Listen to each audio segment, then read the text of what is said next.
This is panel 5, Approaches to Assessing the Transition to Civilian Life. Thank you very much, Shaban. Good afternoon, all. Welcome to the final session of today, panel 5. I am Prabin Khadka, an assistant professor at the University of Essex. I have with me some very distinguished members today. In fact, Cyrus, Samii, seated next to me, was my committee member at NYU, so I'm very grateful that he's here today. Is my slide? Are my slides on? So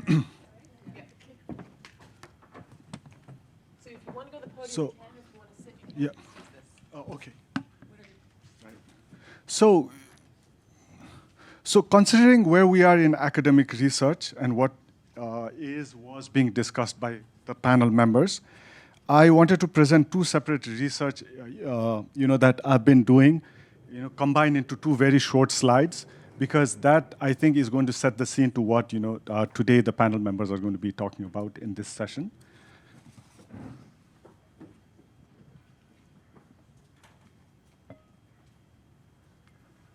So the first is, and I'm presenting these slides because I think it really builds to what everyone's been talking about in terms of reintegration. And given that these studies were funded by FBA, UNDP, and also that it presents a different context because both these studies are from Somalia. The first is how formal channels help mitigate threat perception. We've all been talking about how civilians categorize ex-combatants, especially fighters, into different threat categories. So as you can see, there's three categories: low risk, medium risk, high risk. But then what's really interesting is, and this was an experimental study, what's really interesting is formal channels really matter. You can see up on the top right that UNDDR in Somalia, even the DDR that's run by IOM is, termed as UNDDR by the civilians and also combatants. Those really matter.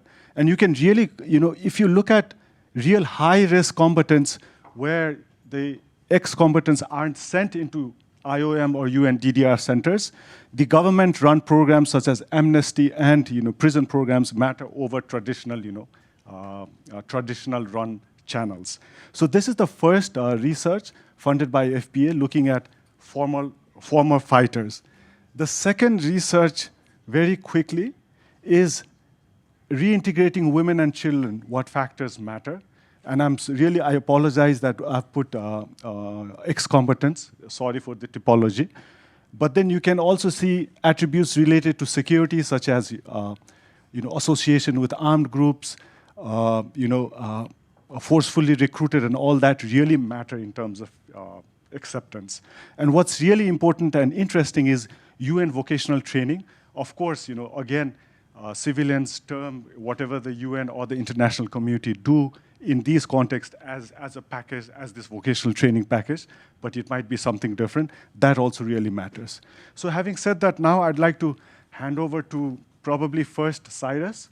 So I think what Cyrus might bring to this session today is to talk about reintegration, but from a political perspective, because a lot of studies so far have looked at this from, I guess, a project-centric approach, the supply side, preparing ex-combatants, and then handing them back to the community, whereas Cyrus will probably talk, about a little bit about political, I guess, reintegration. Sure. Great. I think I'll use the podium. I feel a little more natural as a professor.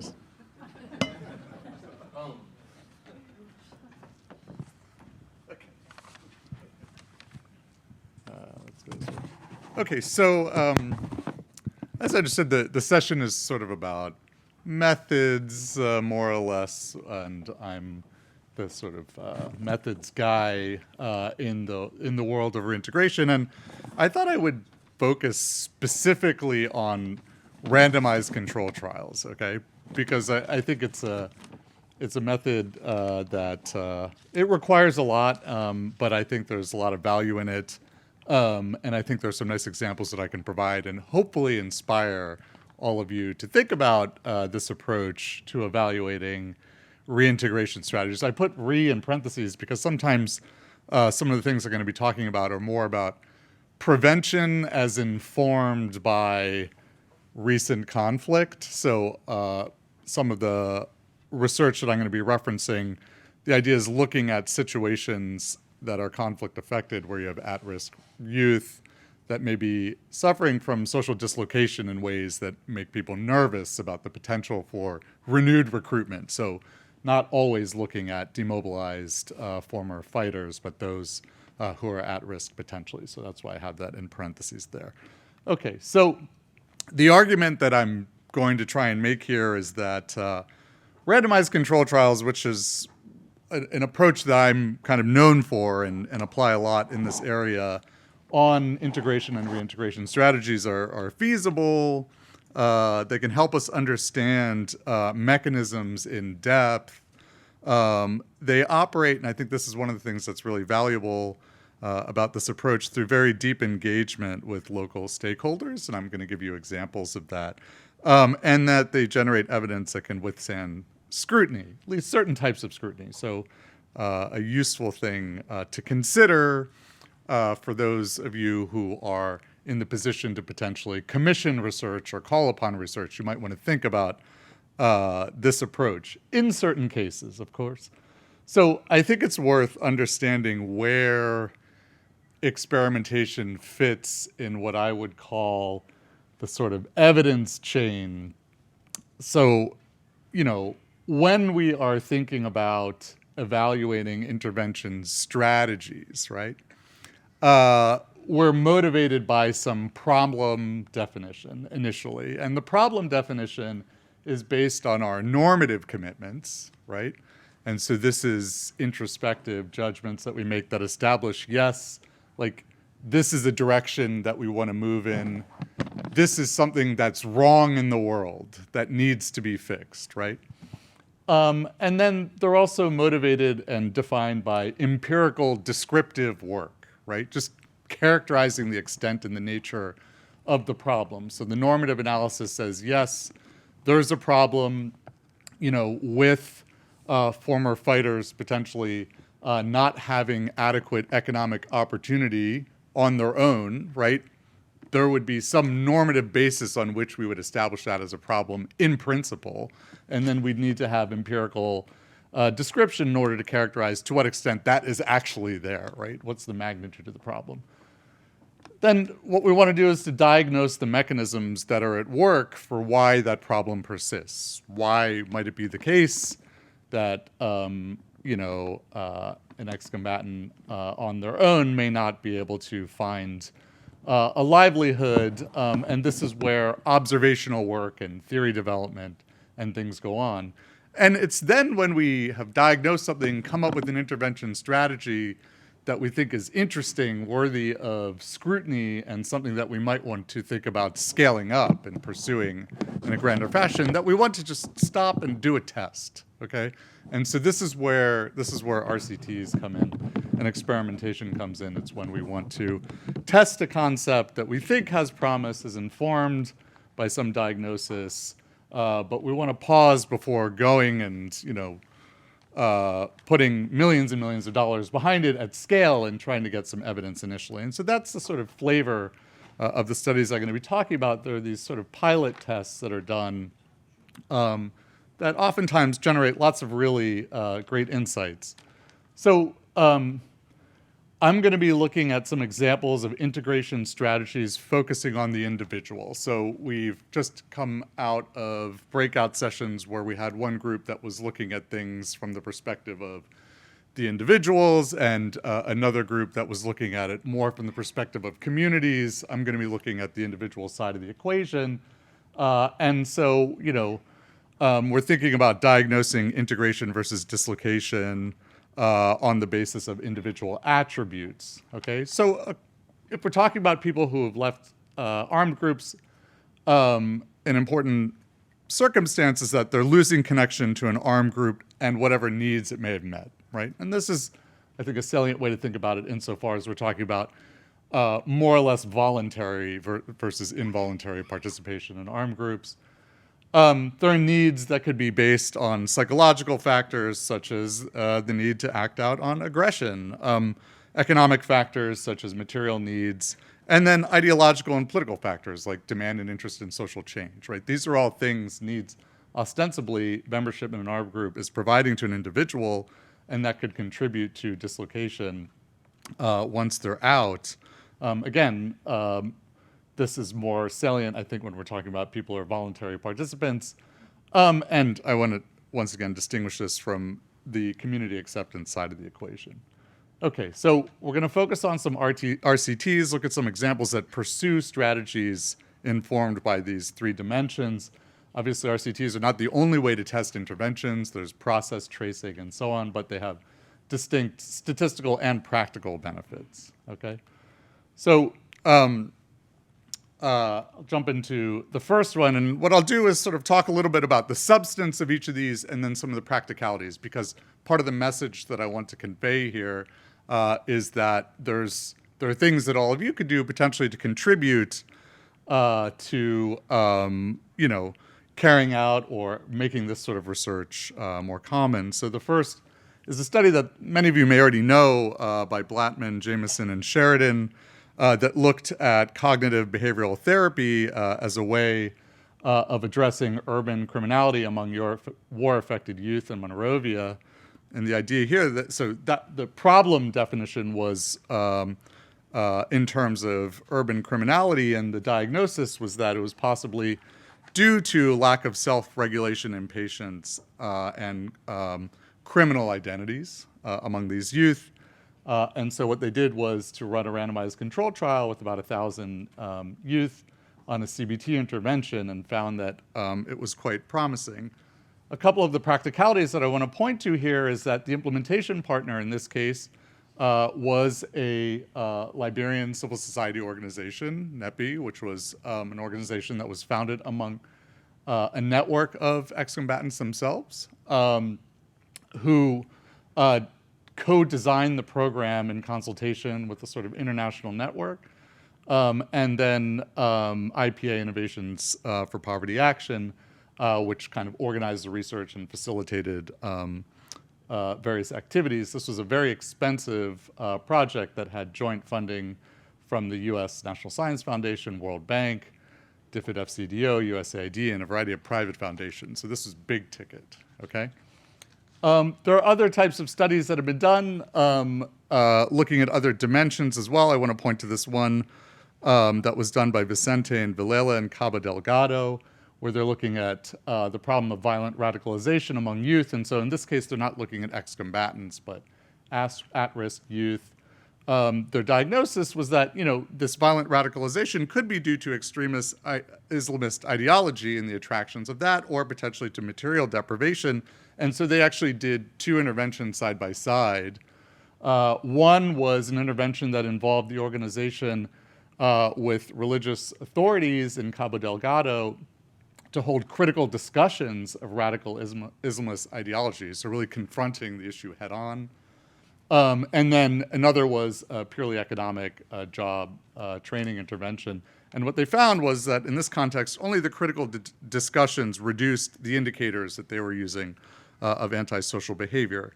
And so this one operated at a much smaller scale than the previous one, about 240 youth. Again, the implementation partner was a Cabo Delgado-based civil society organization, the Islamic Council of Mozambique, and the funding here came from the IGC, which I think also derives its funding from FCDO. So you can see them as being a very prominent actor in this space. And then the last one that I want to point to is an intervention that was trying to address the problem of mistrust and radical stances toward electoral systems among former FARC insurgents in Colombia. And the idea here was to test whether workshops that gave them the civic knowledge that they would need to engage in the democratic process fruitfully might bring them around. And what we found was that the intervention was quite effective. It increased trust and support for compromise in the political process. In this case, the intervention was was fairly small scale, so again, operating as a sort of pilot, but the idea was that in all of these cases that these could serve as things that could scale more broadly. And a theme here, again, is that the implementation partner was a domestic Colombian civil society organization, okay, and the funding from FBA very generously. So generally speaking, to conclude, I mean, I think what these examples show is that, you know, this type of research is feasible. You know, how useful it is, I think, depends on, you know, the extent to which practitioners actually make use of it in defining scaled up programs. But I think that, you know, there's a role that, you know, folks in this room can play in encouraging this sort of research insofar as you find it compelling. All of this work relied on deep engagement with local civil society and sometimes government collaboration partners. They all engaged with funding mechanisms that were crucial to allow them to happen. And then they also all operated within global research networks. And so insofar as you're intrigued by all of this, I invite you to take a look at some of the global research networks that are specifically helping to organize and maintain high standards in research on things related to exits from armed conflicts. So that includes EGAP, IPA, and also FBA. Thank you. Thank you very much, Cyrus. Your presentation that, you know, using RCT is the gold standard in terms of impact evaluation is quite remarkable given the costs, you know, logistics, both in terms of ethical cost or considerations. So thank you very much. Now over to Kato. She is going to be presenting on the MEAC framework and the toolkit. Thank you, Prabin, and thank you, Cyrus. And I will actually also end this presentation with an example of an RCT that we did for MEAC. So I think that's a really great connection. And I appreciate, Prabin, the challenge you just flagged of the cost and the logistics and the timeline of research and how difficult it can be to set this up in a way where it's useful for practitioners.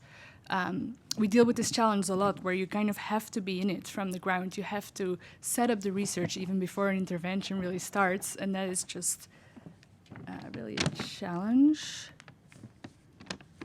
All right, so I apologize in advance. I'm going to fly through this because we have to leave the room by 6, and at the end I do have a video that I want to show on behalf of our colleague Dr. Andrés Casas, who couldn't be here, but maybe let's see if we have time, and then we can always skip it. Siobhan already kind of explained our project this morning, and as most of you know, we're really trying to assess the impact of reintegration efforts, so the sustainability or the success of reintegration and the programs that our respondents receive, which are often just really parts of the reintegration trajectory, right? Sometimes it's like a vocational or skills training, sometimes it's basic needs provision, and what we rarely really measure is that ultimate outcome of are people indeed remaining outside of armed groups? Did they stop using violence? And so that is what the MEAC project set out to try to do. And so the absence of involvement in conflict is obviously key for us, but that is hard to measure, right? We're trying to measure a negative. Are people staying out of conflict? And on top of that, it's really not all we care about. We would like to take a more positive approach to reintegration. Are people able to sustain themselves? Are they can they function mentally, physically? And so it's really often hard to know if UN interventions and other interventions are contributing to longer-term reintegration trajectories. I'm going to just very quickly highlight some of the ways in which we've tried to do this. So here you can see, let me go one back.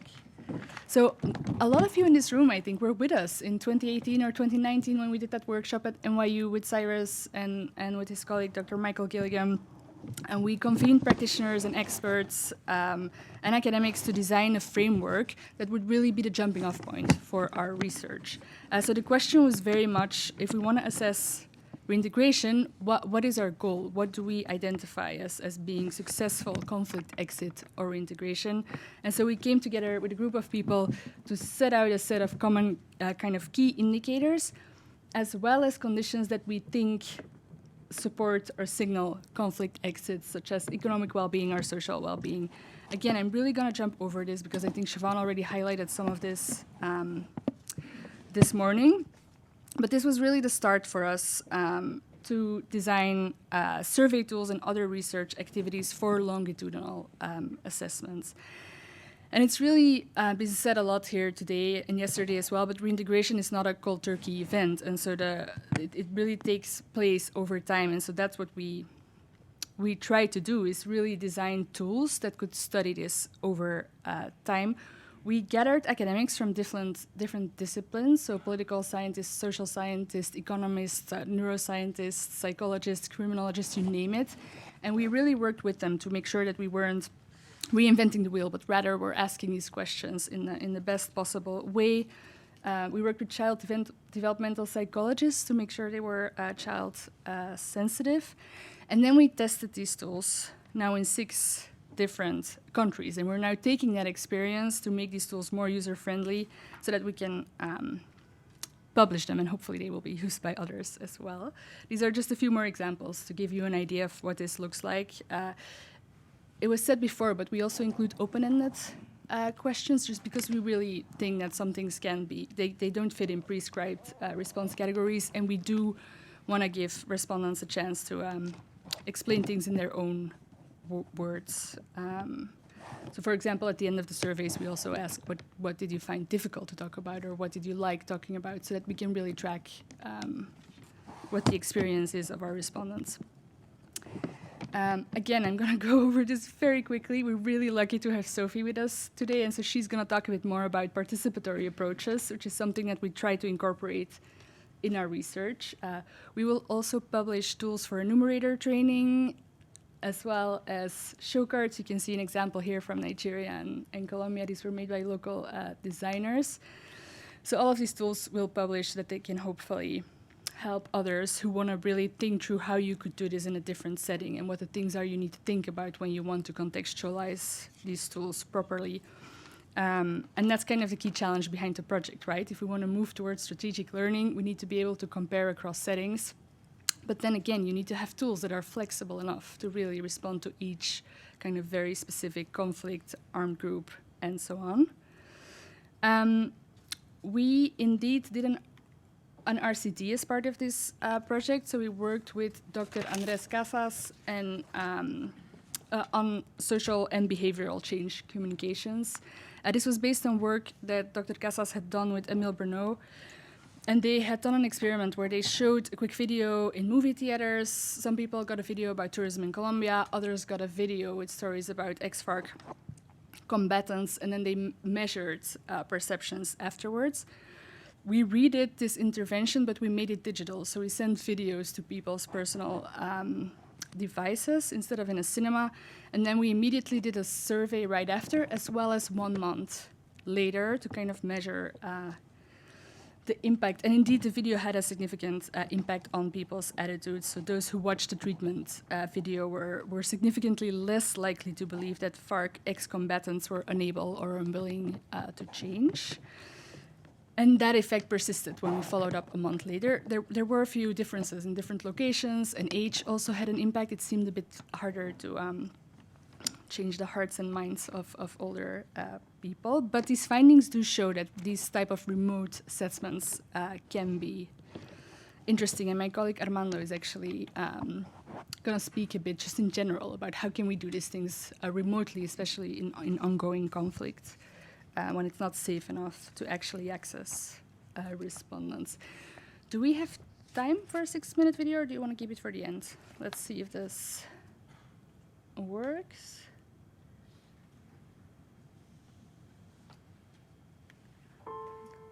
My name is Emile Bruneau. I'm the director of the Peace and Conflict. I'm the director of the Peace and Conflict Neuroscience Lab at the University of Pennsylvania. When I was teaching, I did what many teachers in the US do, which is we save up our money during the school year and then we travel during the summers. And during these travels, mostly just by chance, I ended up in regions of conflict. One thing that really struck me in all of these conflicts was that the things that seem to be motivating people to conflict seem to be really, really similar, even though the conflicts themselves were incredibly different from each other. And then as a scientist, I had the tools to test not only to see, are these motivations really similar across these conflicts, like it seemed to me as a teacher traveling around the world, or how different are they? And if they're similar, maybe the types of things that we can do to ease conflict in one place can give us insights into how to ease conflict in another place. And that's, to me, what becomes really exciting about science. And I think this is what I feel the calling to do. It's to put science to work for peace. It's to use the tools of science to make the world a more peaceful place. Soy Andrés Casas, científico comportamental colombiano, trabajo con la Universidad de Pensilvania.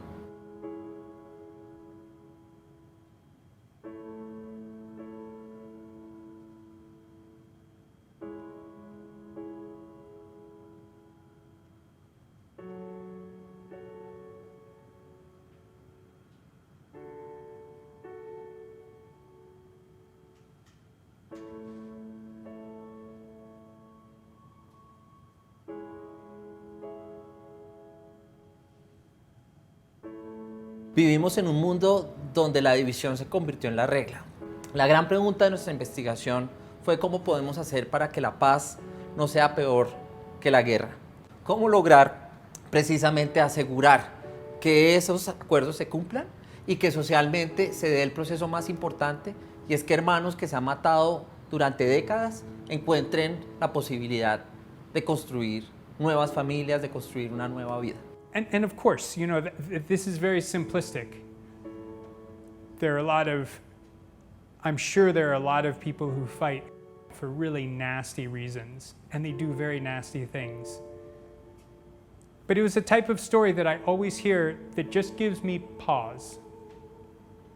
It just makes me stop and reevaluate what I've been told is true, to try to understand what really is. And I think sometimes that's all it takes. It just takes that moment of reflection. Ese fue precisamente el reto que nos pusimos, y es precisamente generar un encuentro entre la ciencia, el arte y la participación para precisamente intentar construir un remedio a la división. As an outsider coming in and learning about Colombia, I learned that Colombians, all of you, are at this incredible moment in history. But it's not just the government that makes peace. Right? It's been said that the government makes the peace, but it's the people who keep the peace. And the Colombian public is on the fence. And so I feel like Colombia is at the brink of peace. And there's so much potential. And if you can find the courage to step over that line, that you have so much to teach the rest of the world. El tránsito hacia la paz no es un proceso automático. De hecho, hemos estudiado durante 60 años qué facilita el proceso o el tránsito hacia la paz. Y muchas de las explicaciones dejan muchos huecos. Y una gran pregunta es qué rol tienen esos riesgos que quedan después de la paz. Riesgos de que ese conflicto se repita en el tiempo. Y hoy sabemos por la evidencia que los 10 años después de la firma de la paz son los 10 años más peligrosos, donde es más probable que la violencia se reinicie. And if you can teach the world something about how this can be done effectively, it's not just you who might benefit, right? It's the rest of the world who might benefit. So yes, I'm here working in Colombia because I think this is an incredible moment and an incredible opportunity. But it's not just Colombia, right? What we learn here can echo forward. So I think that's really exciting. What an incredible opportunity. And I know it's hard, and I don't think it's my place as an outsider to give advice, to tell people what to think. All I want to do is share what I know about the human mind and its ability to change. Los colombianos estamos al borde de la paz y esta investigación nos enseña que el mejor camino para lograrla, asegurarla, es pensar mejor de los demás. You give me hope, not just here, but for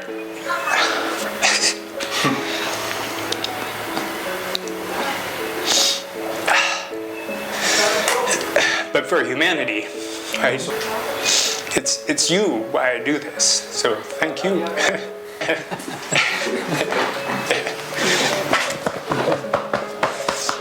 Gracias. Bueno, a ustedes.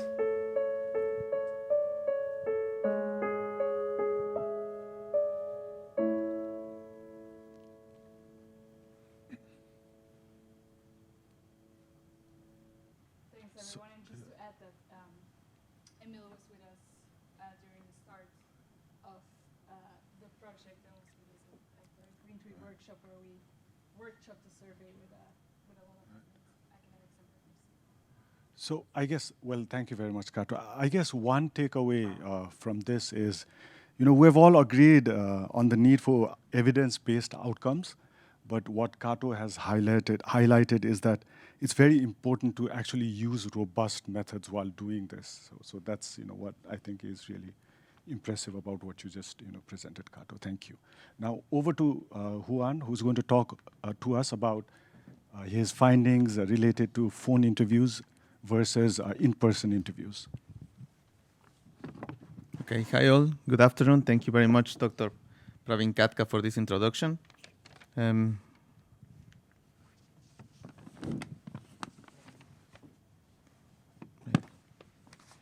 Sorry. Well, the goal of the MEAC project is to generate data, is to generate evidence for the decision-making processes in public policies that has the goal of aiming to interrupt conflict cycles and to build peaceful societies. And to achieve this goal, a sine qua non condition is the generation of data. Commonly, the data is collected via face-to-face interviews. However, in the context of conflict, it is not possible to send enumerators to carry out these interviews in person. So we have to think in new approaches to do this. With the rise of mobile phones in many developing countries, the possibility for remote assessment are opened up. And motivated by this, the MEAC project implemented this original research, this study, to test the effect of two interview methods, face-to-face and in-person, by phone interviews, when collecting data on sensitive topics in the context of the Boko Haram conflict in northeast Nigeria. And please keep in mind these two questions, because these questions are guiding our research. Are remote interviews via mobile phones an effective method to collect information from conflict-affected populations?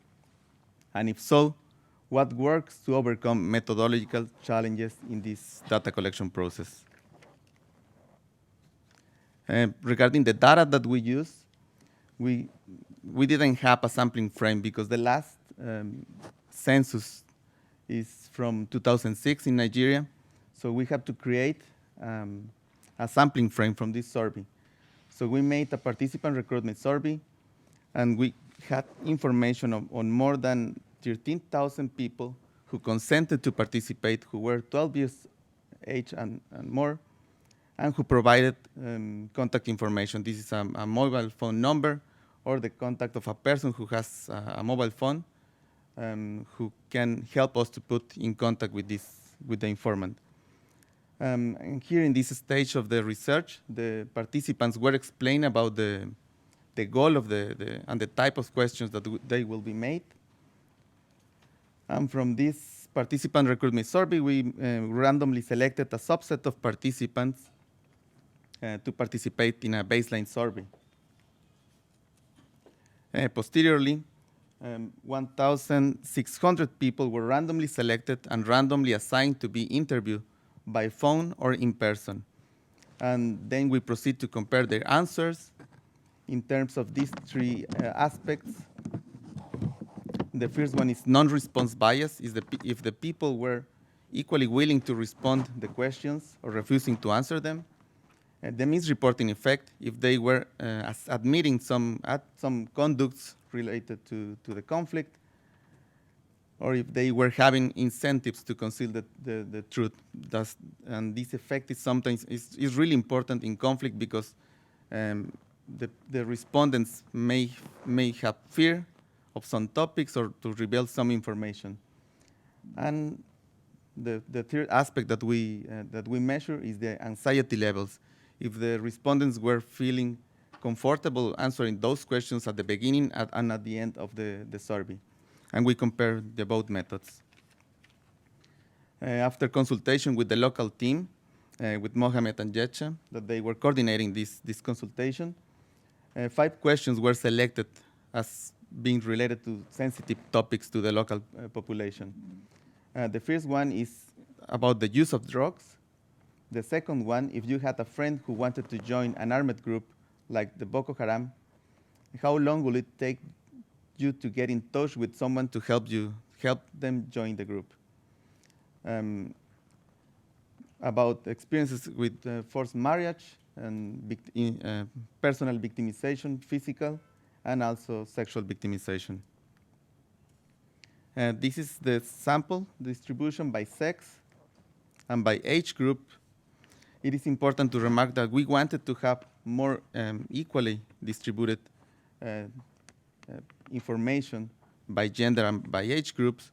Unfortunately, it was difficult to reach men in households for in-person interviews, but also children holding a cell phone.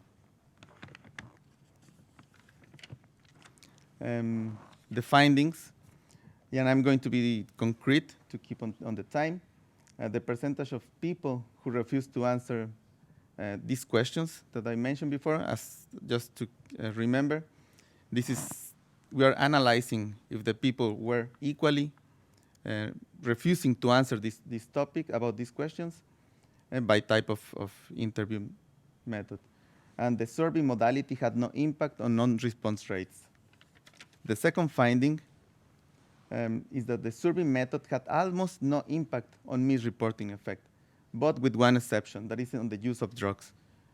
Generally speaking, people who were interviewed by phone, they were more likely to admit using drugs than people interviewed in person. The third finding is that the survey modality, the type of interview that it was conducted, had no effect on the anxiety levels. And I want to highlight something that is important, that as you can see, the orange line is in the post-survey level of anxiety. They were feeling more comfortable. There were more people saying that not at all, they were not feeling worried. And well, coming back to our initial research questions, first we said if it was possible to collect quality data via mobile phones, and the answer is yes, but under certain circumstances. So what works to overcome these methodological challenges? First, I want to highlight that the participant recruitment survey was not only a strategy to create a sampling frame, but also it was our initial tool to build some trust with respondents. The second, and this is key, that having a well-trained and professional team of local enumerators and a local team help us to be aware of the political, social, and cultural sensitiveness that is important in these topics. Third, we were continuously making quality checks. This helped us to avoid the problem of non-response and missingness in the questions, and also to ensure coherence by taking quick remedial solutions. And also important is that the interview method was flexible enough to adapt to the time restrictions or constraints of the respondents. And finally, and this is a kind of takeaway message, I would like to highlight that these findings are not promoting that phone service should replace face-to-face interventions, interviews, but to identify the circumstances in which we can use each of these methods and to get the best of them to obtain quality data in this context. And also it is important to keep in mind that we want to share our experience on what works to collect quality data in the context of conflict, but also it was important because we were in the middle of the coronavirus crisis. So putting this together, we find a strategy that could work to collect data and without putting in risk both enumerators and respondents. Thank you. Well, thank you very much, Juan. What is really important to highlight here is that this is an experimental study, right? So there's a two-step process. From this population, Juan and his team selected these 1,600 individuals. And the second step was to divide that 1,600 sample into either in-person or telephone, right? So this is not a sample that's randomly selected versus another sample that was probably a random digit dialing. So pretty convincing, especially to those colleagues who talked about collecting panel data. So I really encourage colleagues to think about using phone service, as Juan demonstrated. Now, finally to Sophie. Yeah, why break with the tradition? I'm coming over here. Right. She's going to be talking about participatory approach. I've been stood up all day, as you may have noted, so I will just carry on with that for the last session. I'm the last person. I appreciate you all must be feeling very tired, a bit foggy and overwhelmed, but I'll try and get through this quite quickly so that Siobhan doesn't end up with a tab. So, in the time I have today, I'd like to focus on participatory approaches in research and specifically in relation to children affected by armed conflict and CAFAG.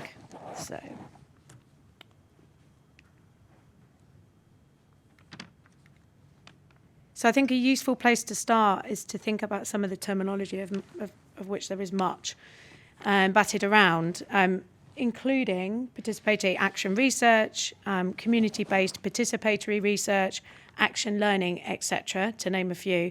Probably what I think is more important than getting bogged down in semantics is what underpins all of those. So what is the common denominator in any of those approaches, which is working in true collaboration and partnership with people and seeking to empower them through the work. And that research would lead to action and social change. Something that I think can be fairly common is conflating certain approaches with participatory work. So, for example, a research piece using focus group discussions and key informant interviews and then saying, well, it's a participatory piece. I don't think, from what I've heard today, that this is necessarily the case in the room, but outside of this room and in the sector, that is replicated quite a lot. Of course, they are tools in the toolbox of participatory work, which is fantastic, qualitative tools that we could not do without. They are brilliant. But they do not make a piece of work participatory, and I think it's important to keep that in mind. The kind of things that would be working with a group of people or young people to set the research question, to think about the kind of activities that you're going to do, to jointly analyse the research, the data, and then form your recommendations together. That's the kind of thing that would make something truly participatory, and we need to really keep that in mind when we think about this space. The other thing that is really important, I've called it the missing action here, is just the action element. I think you can have amazing pieces of participatory research, but there's no funding or time frame to actually do the action part, to do anything with it. And today I think there's been some discussion around the disjoint between doing the research and then doing of the work, where really participatory research actually combines both. It dovetails both quite nicely if it's done well. And that's a really important thing. And you have to ask the question, in a lot of research work that we're doing, you spend time building relationships, you build skills, trust, rapport, this human capital, and then you walk away. And that seems like an incredible loss, really. It's a great jump-off point to start thinking about piloting ideas or doing advocacy or doing community or supporting community-owned initiatives. So it's a kind of a bit of a shame that that's often not the case. So these will be familiar to many people in the room, but just to kind of look at some of the benefits of these approaches. So if done well, we're talking about work being more solidly grounded in the experiences of communities and stakeholders, more contextualised, increasing programme pertinence, quality of response, a greater chance to foster buy-in of local populations and trust. It's more inclusive, it's more capable of meaningfully reaching marginalised groups, greater accountability, sustainability, elevating voice of so-called hard-to-reach people, and is generally a good approach if you're thinking about programme design, policy making, or to kickstart new initiatives. I also want to take a moment here to just reflect on some wider discourses within our sector, so in development as well and humanitarian work. Outside this room, there is a lot of conversation, a lot of focus now on localisation, and a lot of discussion around decolonisation and shifting power. Really, these practices, PAR is not new, it's been around a long time, certainly longer than I've been alive, but it's never been properly utilised to a level where it could really bring about that change. It's not about reinventing new things, there's great practitioners out there, there's brilliant work being done. It could be a way of realising some of those ambitions about genuinely shifting power. So there are, of course, challenges. So if we think about some of the challenges touched on upon today, and I think is the lack of funding. Even the most basic participatory methods sometimes can be shot down in flames by a budget line that you have or a funder that's not willing to look at it. There's a desperate need for that to be addressed. It is an approach that also requires expertise, knowledge and understanding, something that's underappreciated, I think, and a lack of training. There's definite lack of training within the sector, which leads to a hesitancy, even a fear of doing this kind of work and using these approaches. In terms of conflict spaces, of course, access, security challenges. That's a major reason that participatory work often isn't considered. However, I think it's worth looking at that a bit more carefully, because in some conflict spaces and in some protracted crises, there are moments where you can work with populations and young people, and to just say we're not going to do it is a disservice, because children and young people are growing up in such spaces and they will be there a long time. So I think it's more about adapting your work, which might mean having longer timeframes. It might mean having more flexible budgets, so that you can revisit and come back and work with people. I know at War Child we've done it in DRC, certainly in Central African Republic, and places like that. It is possible with the right adaptations. And the other thing that I think for me comes up a lot is this kind of tension that exists between a desire to protect and the desire to empower. They can sometimes work in opposition to each other. And what I mean by that is that we have to be driven by a do no harm concern and by safeguarding concerns. But often things like participatory action research or advocacy, you're asking children or young people to speak. You're asking them to be more public. You're asking them to take action in a community. That carries with it some risk. But we have to find the right balance, because to say that children and young people cannot do any of that at all because of protection concerns means that you're never truly going to get to more empowered approaches with populations or with groups. I think also there is a lack of consideration to the social and political exclusion and stigma that's been spoken about today, touched upon. It's really, really important. I never see any of the stigma literature called upon in any work, which I'm always surprised by, because it's super interesting. And a lack of referrals. There was also mention of this earlier, but if you're going to try to conduct any research of any description, participatory or otherwise, you need to have those referral pathways and support in place for young people such as those who've been involved in armed groups, because they often have never had any support or services in the first instance. So that's a real obligation. And then lastly, social constructs of childhood and youthhood. This again was picked up, I certainly know, in one of the groups that I was in earlier. But with CAFAC, there's a tendency, I think, to underplay their maturity or their experiences. And research needs to be willing to accept these complexities. I know that was discussed in one of the breakout groups this morning. Otherwise, I think it's not possible to really to move forward with any of this work. We just have to accept that it is a reality, and we need to work with it. And PAR could be a great way of doing that, because it would allow the space to explore some of those slightly kind of more tense areas. So CAFAG experience in research. I think a lot of research has been driven by NGOs, and they tend to set the questions, or it's related to an area that they're interested in or programming they're concerned with. And I think the consequence of that is the blind spots. So if it's organisations saying what they are interested in and dictating, then you're not going to get to certain aspects of the overall experience. And some of these less comfortable areas, which again was spoken about, I think, in one of the morning sessions. So, for example, exercise of agency, or some of the perceived benefits that they might feel they'd be getting. These are often kind of ignored, mentioned, but not really delved into in any particular depth. PAR, participatory research, great way, for example, if we're talking about a loss of sense of belonging, that more participatory work could really get into, well, what does that really mean? And then also, how do we meet that outside of an armed group then? How can you cultivate a sense of belonging in other work? And then positionality, that leads on to an impact on positionality, which is if NGOs or the questions are being set by others, or very kind of top-down in manner, then you're imposing a certain identity label or categorization on a group of people. So a lot of young people in armed groups, they might not think that being CAFAG is the primary identifying factor of them. It might be something else. But because the research is set up in a certain way, we're saying that we think it is. And that in itself is actually problematic for their development of sense of identity, but also for the data, and I would argue the evidence as well that's created from that. And then assumption regarding methods, something I think that can be common is we have a desire to do participatory work, so we're going to do something like drawing, for example, which is great. With some groups, it works really, really, really well. But there's a need to kind of think about whether it's something that they would select or choose. So I think a lot of organisations can set up the activities in research and just kind of make an assumption that that's something that young people are going to want to engage with. What's far better, obviously, is to give a list of things that we could do this, this or this, or you guys decide what kind of activity you'd like to do, and then you weave it into the research in that way.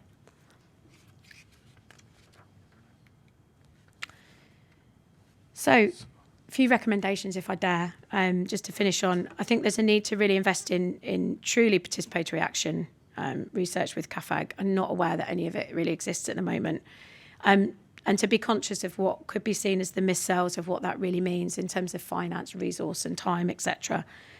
A greater effort to address power imbalances, which are intrinsic. We haven't talked that much about it today, but they really do underpin everything I think that we're trying to do.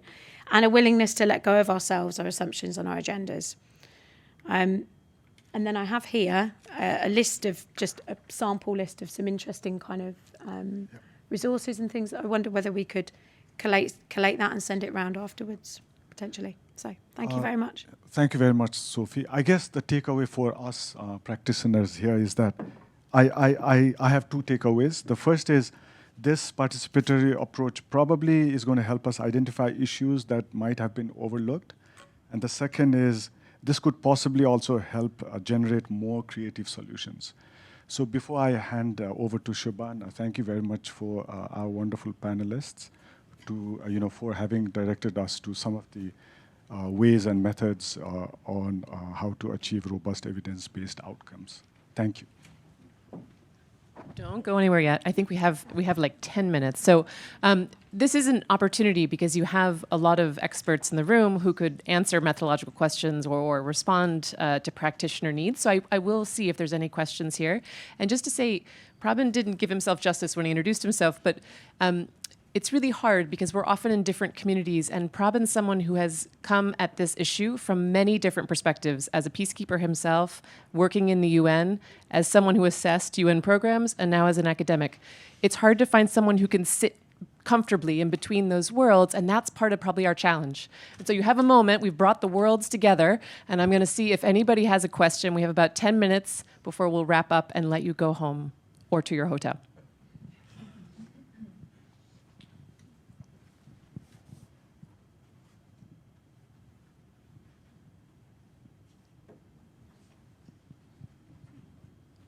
If there is no others, I would be curious because, I mean, reading all the managing exits from armed conflicts reports, I see there is reliance on perception surveys mostly.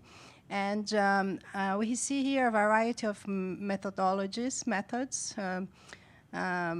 randomized control trials, which is very interesting, participatory action research. So I would be very interested in learning more about how MEAC plans to combine different research methods for us to get even better evidence of what we are seeing. And that will probably go to Kato. Any other questions that... Ramaji. Thank you. I would like, someone to share some experiences about what, in French, I will call it saturation. I mean, when doing those longitudinal studies, from the experience I have, is that people we are working with also have what I would call longitudinal memory. And so how do you, concretely come along with that difficulty? I mean, facing people that come to a point that they have the impression that they have been too many times surveyed. And so this can also sometimes bring some bias in the way they answer, etc. But how concretely you guys come along with this difficulty? One last question we have time for? Anyone? All right, I'll turn it back to the panel. Maybe Kato start, and then if anyone else wants to jump in.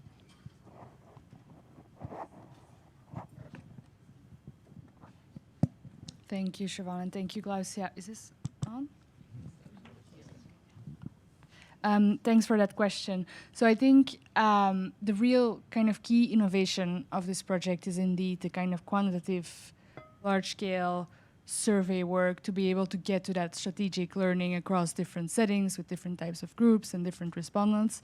But it is indeed extremely important that we add different research methodologies. So the RCT that I was presenting on at the end was actually a MEAC effort we did with Dr. Andrés Casas in Colombia, and we've published on that as well, exactly to kind of learn from different approaches to research. We've worked with War Child to create this activity, and we should have actually brought it. I forgot to bring it, but we've done that research activity in Nigeria now as well. And so a lot of the quotes you've actually seen over the past few days of children and youth who were with armed groups are a result of some of these more qualitative approaches. So we do focus groups, key informant interviews, to really try to, I think, bring the story of those who exit armed groups and make sure we're not just presenting graphs and numbers as that's really the last thing we want to do is do the opposite of bringing these stories of people who are going through this. So I think that's why that's so key, and why we're so, I think, privileged also to work with other researchers who use different types of methodologies to get at this from really different disciplines and angles. Anyone wants to add to that, or? Is that okay? If I understood your question correctly, yeah, so you're interested in knowing about how in certain countries when things have been happening for a long time and asked again and again and again. So that, I think, comes up.